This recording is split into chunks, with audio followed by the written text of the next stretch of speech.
मैं कृष्णा अग्रवाल महारानी लक्ष्मीबाई शासकीय आदर्श कन्या उच्चतर माध्यमिक विद्यालय राजनांदगांव में प्राचार्य पद पर कार्यरत हूँ। पूर्व की क्लास में हमने लसिका अथवा रस के बारे में जानकारी ली थी, लसिका वाहिनियों के बारे में जानकारी ली थी। आइए अब हम लेते हैं लसिका ग्रंथि के बारे में जानकारी, जिसे हम रस ग्रंथि भी कहते हैं और लिम्फेटिक ग्लैंड्स बोलते हैं इसको इंग्लिश में। हमारे शरीर में लसिका ग्रंथियाँ छोटी छोटी गठानों के रूप में उपस्थित होती हैं। ये लसिका ग्रंथियाँ उदर में, छाती में, गर्दन में, बगल में, जांघ में प्रमुख रूप से पाई जाती हैं।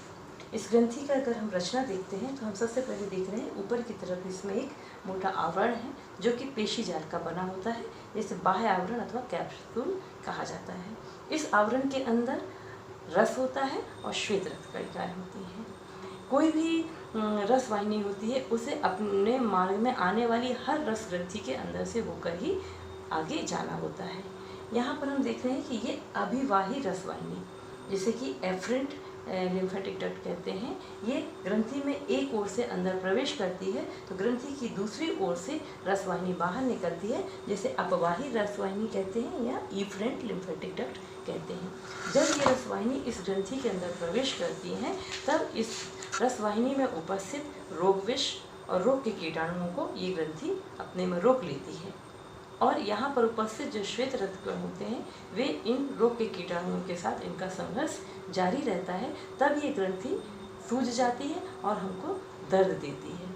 उदाहरण के लिए यदि हम देखें कि जब कभी पैर में हमको घाव हो जाता है, वो घाव खराब हो जाता है, ठीक नहीं होता है, ऐसे समय पे हमारे जांघ के पास हमको एक गठान जैसी महसूस होती है जिसमें तकलीफ होती है, वह वास्तव में ये रस ग्रंथि ही होती है। आशा है आपको ये रचना समझ में आ गई होगी। और अब हम देखते हैं रस ग्रंथियाँ कौन कौन सी होती हैं, उनके बारे में जानकारी लेते हैं। हमारे शरीर की प्रमुख जो रस ग्रंथियाँ हैं वे चार हैं: टॉन्सिल, थाइमस ग्रंथि, प्लीहा और अपेंडिक्स। टॉन्सिल जो है वो आहार नाल में ऊपर की तरफ ग्रसनी होता है और ग्रसनी के ऊपर की ओर दोनों तरफ, दोनों किनारे पर टॉन्सिल उपस्थित होते हैं। थाइमस ग्रंथि ये वक्ष में उपस्थित होती है और नलिका विहीन ग्रंथि है। ये ग्रंथि जो है प्यूबर्टी के समय बढ़ती है और उसके बाद धीरे धीरे समाप्त हो जाती है। नेक्स्ट जो है प्लीहा, ये आमाशय और अग्नाशय के बाईं ओर स्थित होती है। और नेक्स्ट है अपेंडिक्स, जो बड़ी आंत होती है, बड़ी आंत में जो सीकम वाला भाग होता है उससे एक मांसपेशियों की बनी हुई एक डोरी लटकती रहती है, उसे हम बोलते हैं अपेंडिक्स। इन रस ग्रंथियों के अलावा भी शरीर में अन्य स्थानों पर रस ग्रंथियाँ होती हैं और उन रस ग्रंथियों में श्वेत रक्त कणिकाएं निर्मित होती हैं। तो अभी हमने देखे प्रमुख रूप से जो रस ग्रंथियों के बारे में, और इसके बाद हम देखते हैं रस ग्रंथियों के कार्य।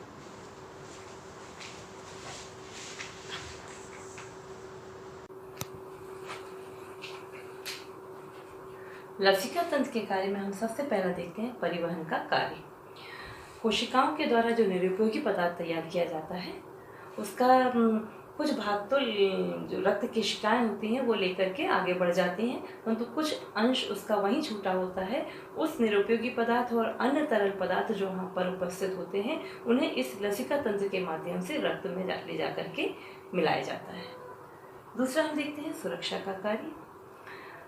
हमारे शरीर में जो रस ग्रंथियाँ होती हैं वे रस ग्रंथियाँ जब उनके अंदर से रस वाहिनियाँ पास होती हैं तो उस रस वाहिनी में उपस्थित जो रोगाणु होते हैं, जो रोग विष होते हैं, उनको वो रस ग्रंथियाँ अपने में रोक लेती हैं और वहाँ पर उनको वो नष्ट करती हैं। इस तरह से हमारे शरीर को रोगों से रक्षा करती हैं।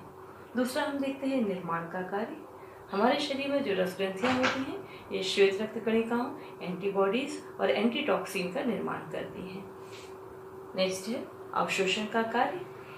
छोटी आंत में जो रसवाहिनियाँ उपस्थित होती हैं वे वसा के अवशोषण के लिए बहुत ही महत्वपूर्ण होती हैं, क्योंकि वसा का अवशोषण सिर्फ वहाँ उपस्थित रसवाहिनियों के माध्यम से ही होता है।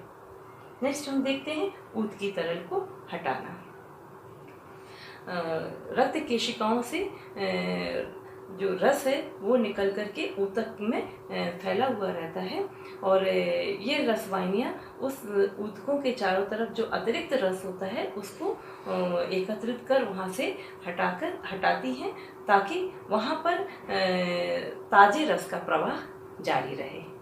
इस प्रकार हम देखते हैं कि इतने महत्वपूर्ण कार्य लसिका तंत्र के द्वारा हमारे शरीर में संपन्न किए जाते हैं। इसलिए लसिका तंत्र हमारे शरीर के लिए बहुत महत्वपूर्ण है। आशा है आप लोगों को ये समझ में आया होगा। धन्यवाद।